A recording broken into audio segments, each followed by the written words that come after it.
far away. In watching the film, did you learn anything that you didn't see in the moment?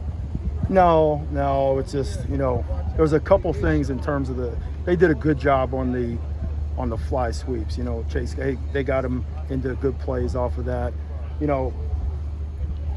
The pressure part of them recognizing and putting him into better plays, that's the part that we knew coming in that they would do it, but the flies coming off of some of the internal stuff was the ones. You watch the film, I beat myself up about 450 times going through it, but there's things that we can do. We're going to see the same type of stuff versus Colorado. So it's a little bit sensitive in terms of the stuff, the adjustments and all that stuff because of Colorado. And we actually play Utah afterwards, so they're going to do the same thing. We know we're going to see it, so we've been working at it to get it ironed out. Is there one thing that's most easily fixable, you think? There was some assignment bust. And that was the part of, outside of the run game part of it, we made some critical mistakes. And it's I always say this, it's not what happened, it's why did it happen. So just internally, you get in, you talk to the kids, and these guys are great.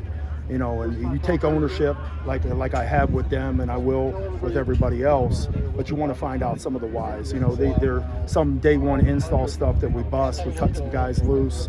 Those are the things that we have to work on along with the run game. We all understand that. And we came out and had a really good Tuesday practice. Come out again today to work on some third down and some tight red zone. We'll tighten it up a little bit more. These kids are eager. I think we all are eager to get back on the field on Saturday. Drake Jackson, I know he came into the season pretty low weight-wise, just given the fact that he was sick for those couple of weeks.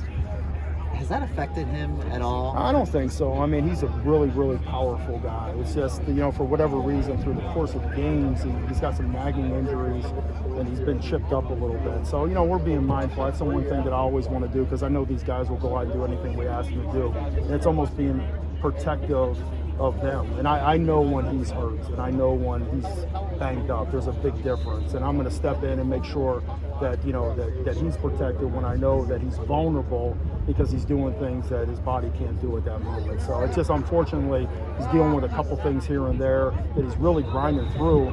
But at the end of the day, we've got to sometimes make the decision for him. So, that he's a tough kid. It just comes down to just making sure that we're smart. That was the situation with him.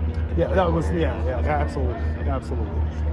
When you look at when you go from the tape of Washington State to Oregon State, what are the biggest things that didn't translate from that game to the next? Well, I think there's a couple things. It's just overall execution was the one thing, and that goes back to me. We got to be smart in terms of, the amount that we're giving guys to make sure that we don't get critical mistakes. We run a pressure and we have two guys on the same side. We lose contain. It was a fourth down play, and then later on we cut a guy loose that's in the backfield that we're pointing to, but we just doesn't process. That's not on the kids. That's on me as a coach.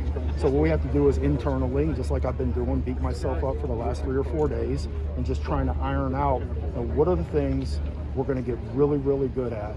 And it's a collection of, okay, if they do this, we know the concept of doing this. If they change a piece of it, this is what we do, and feel great about that piece and then bring that along. There's another thing that we want to bring them along. But we're starting to see some of the younger guys that are showing up in ball games, and we just got to be smart with them. So, like I said before, and a lot of internal stuff that we're doing right now, not what happened, it's why did it happen and how can we fix it and have answers. That's it. Take ownership and have answers. Realistically, how many times do you watch a game like that over? Is it more normal? Yeah, any game for the most part, but those things just, it's, how it is. I'm not telling you anything that you probably wouldn't do if you had a lot of pride about you. So those things nag with you. And like I said beforehand, really anxious to just, get out there and play again. And that's not representative of this unit, and we got to get it fixed. Jalen Smith has really maximized his opportunities the last 2 weeks. What's he showing you? Oh, he's been good. He's got really good coverage skills, and he's got great vision. That's a guy that he's got to start. I feel the same way with him and Bullock, and starting to get that feel of like they're ready to go. Let's give them more opportunities, and you'll see them this week. What do you want to see from the linebacker?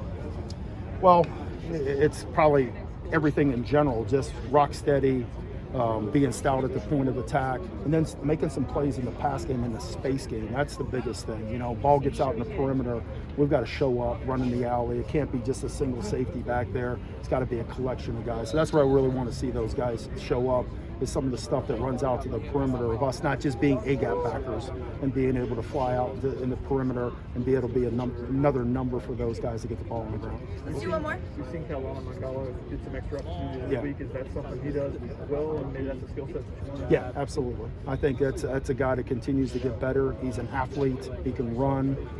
He's a guy that I think you're going to end up seeing. Good. Thank you, guys. Thanks, Todd.